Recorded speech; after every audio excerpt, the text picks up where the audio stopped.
Mesdames et messieurs, la MOUCA a organisé le 16 octobre courant une marche populaire et pacifique dans la ville de Kinshasa pour exiger notamment la dépolitisation de la CENI en vue de la tenue des élections libres, transparentes, inclusives, impartiales, crédibles et apaisées en 2023.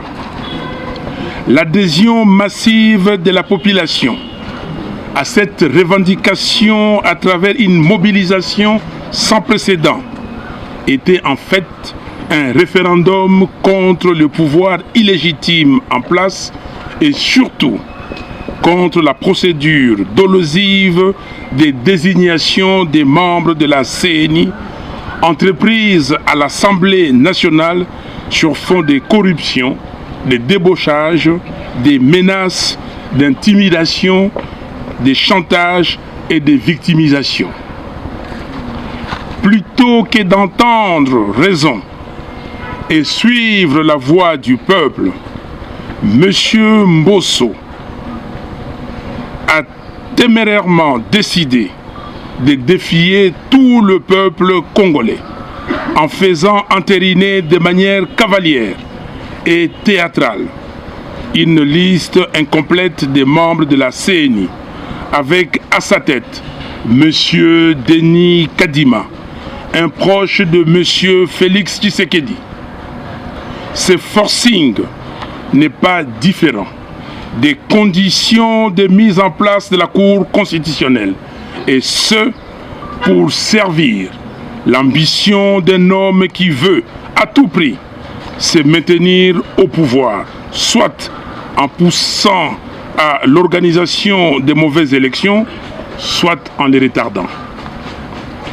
Un tel affront, dirigé une fois de trop contre le peuple congolais, est simplement inacceptable et mérite une réponse appropriée à la hauteur de la provocation.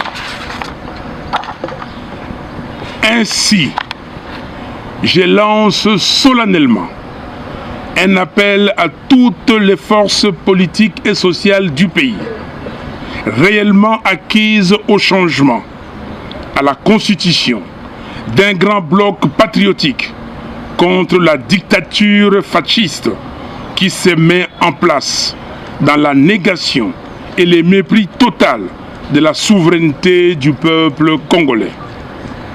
Ce bloc aura pour mission principale de mener des actions sur terrain afin de faire échec à ces macabres projets de fraude électorale.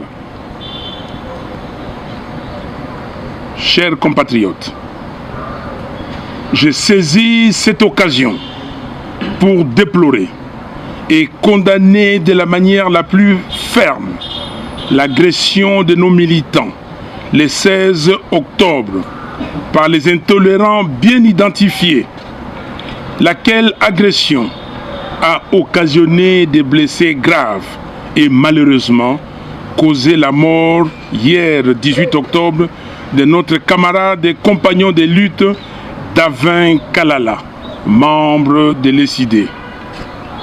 S'il vous plaît, je vous invite à une minute de silence pour honorer sa mémoire. Merci. Mes très chers compatriotes, et comme si cela n'était pas suffisant, ils ont poursuivi leur œuvre de destruction en saccageant le siège de l'ESID le même jour. Je prends l'opinion nationale et internationale à témoin et j'attends impatiemment que des enquêtes sérieuses soient menées pour identifier les membres de ces milices privées qui sèment la désolation partout où ils se trouvent, attaquent et tuent paisiblement les citoyens. Comme je l'avais annoncé à la fin de mon adresse lors de la clôture de la marche du 16 octobre, je demande au peuple congolais de se tenir prêts pour de grandes manifestations qui seront organisées sous peu en vue de défendre et faire triompher sa souveraineté. Mes très chers compatriotes, l'histoire de notre pays renseigne qu'à des moments clés de notre marche comme peuple, nous avons prouvé à la face du monde que nous sommes capables de nous prendre en charge pour changer les cours de l'histoire. Rappelez-vous les événements du 4 janvier 1959, la marche des chrétiens du 16 février 1992, la marche du 2 juin 2004, les manifestations de la semaine du 19 au 25 janvier 2015, ainsi que le préavis du 19 septembre 2016. Il n'y a pas d'autre alternative aujourd'hui. Nous devons nous tenir debout pour sauver notre pays. Nous devons sauver l'ordre démocratique fixé dans la Constitution. Nous n'avons pas le droit de nous résigner, ni d'accepter une quelconque autocratie dans notre pays. Le peuple congolais doit se prendre en charge. Que Dieu bénisse la République démocratique du Congo et son vaillant peuple. Je vous remercie.